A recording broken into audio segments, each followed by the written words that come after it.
In this video, I will continue the problem of previous video. I will choose the value of x in such a way that all cosines should become unity and all sines should become 0. Now at x is equal to 0, you can check that cos of x is also 1, cos of 2x is also 1 and so on, and all sines will become 0. Now at x is equal to 0, what I will get? Left side you will get 0 minus 0, this will give you 0.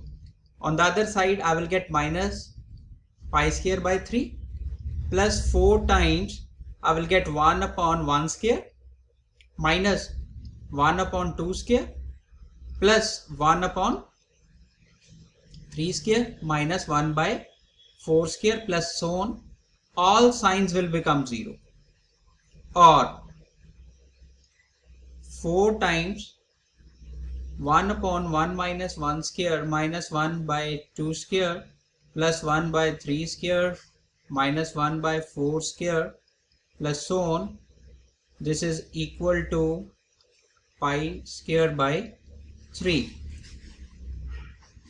Or I may write 1 upon 1 square minus 1 upon 2 square plus 1 by 3 square minus 1 by 4 square plus so on.